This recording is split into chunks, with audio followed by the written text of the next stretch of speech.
I want to really move on into, unless you wanted to comment on that particular event. This is months ago now, July. No, I was just going to say that organization, although the meeting was held in Washington, D.C., they're headquartered about 30 miles from where we live here in Indiana. Mm-hmm. And it is a radical organization, and they really played it up in the media, the fact that Rick Warren was coming to speak there. You know, they felt like they landed the big fish of Christianity, and this was huge for them and really was a big shot in the arm for them. And again, I think if the Apostle Paul had spoken at an event like that, he would have laid out the gospel in a very loving way and said, here's why I believe the way that I do. It's not that I don't love you folks, but we do have some differences, and here's why. And you know, if Warren would have done that, maybe he would have been run out of the place. I don't know, but this world has a way of rewarding compromise. It does, and if you do take a stand for Christ, no matter how loving it is, you're going to tend to be put in a pool with other people who are narrow-minded, and they just insist on believing that Jesus is the only way. And you know, we're not going to get the mass media exposure in a positive way that other people are, and that's just the nature of the world we live in. Let me just quickly say that Gary Kah is one of our speakers at Understanding the Times 09. Which is coming up October 9th, 10th at Grace Church, Eden Prairie, southwest suburb of Minneapolis. No charge, no reservation needed. You can consult my website for information, Olive Tree Views, views as in viewpoint, olivetreeviews.org. You can call my office for the printed program, 763-493-3010. If you listen throughout the hour, that number will be given many times. Speaking as well will be Eric Barger on deception discernment issues, Dr. Ron Rhodes on some eschatology, Bible prophecy related issues. It's Friday night and all day Saturday at Grace Church. Again, no cost. So it's coming up just very, very soon now. Gary, here's what you told me yesterday, and then let me read what jumped out at me at Fox this morning, foxnews.com. Basically, you said certain forces, I think you mean in Europe, but possibly in other places as well, certain forces have pegged Obama as the best one to deliver all nations into the New World Order. This is why the media, New Agers, and others on the left are behind him. This is his global appeal. Now, I turned to Fox News online this morning. Let me read two paragraphs very quickly. And they say, in a surprising late-night twist, very close to the G Summit meeting in Pittsburgh, Fox News has learned President Obama will announce at this is now, for some of my audience, this is now history, because some of my audience, you're a week or so behind me. Fox News has learned President Obama will announce that, a significant expansion of the consortium of countries that tackle global economic and climate changes.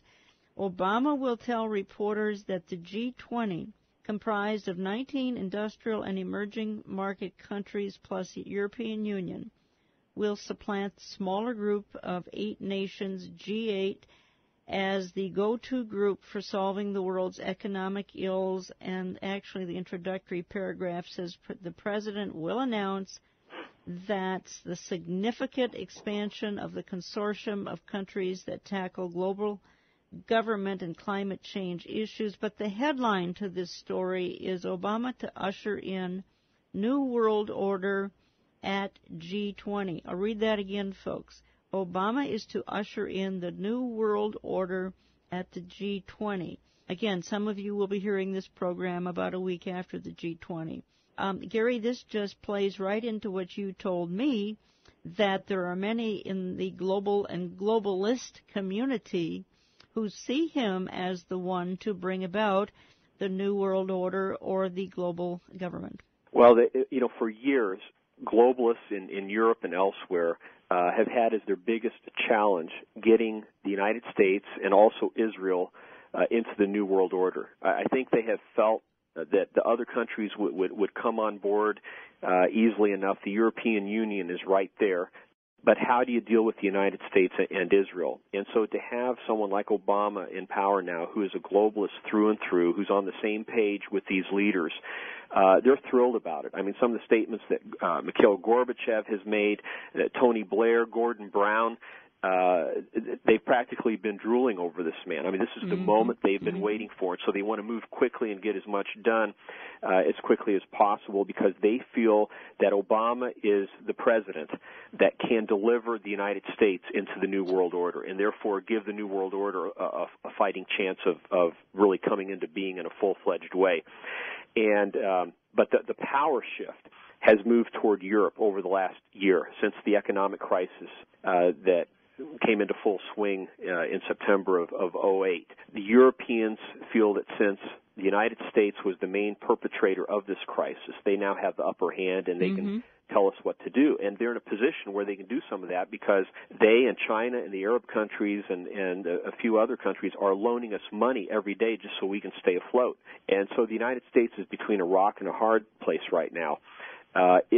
Here's what I believe, Jan, the bottom line. If Obama is able to continue to move their agenda forward and the United States moves closer and closer toward globalization through these various meetings of the G20, the UN, the Copenhagen climate change meeting coming up in December that's going to be huge.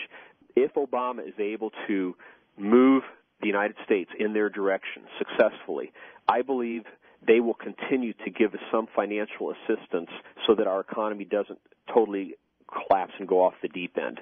However, if Obama is no longer able to deliver because Congress, the American people are waking up and they're opposing him, then I believe at some point, possibly as early as next year, the powers that be could pull the financial plug on us, so to speak, and stop lending us any money. And at that point, within 3 to 6 months, the U.S. would really be in dire straits. And so there's almost a type of behind-the-scenes blackmail going on here. It doesn't involve Obama so much on the blackmail front because I believe he's sold out to globalization. He's part of that agenda.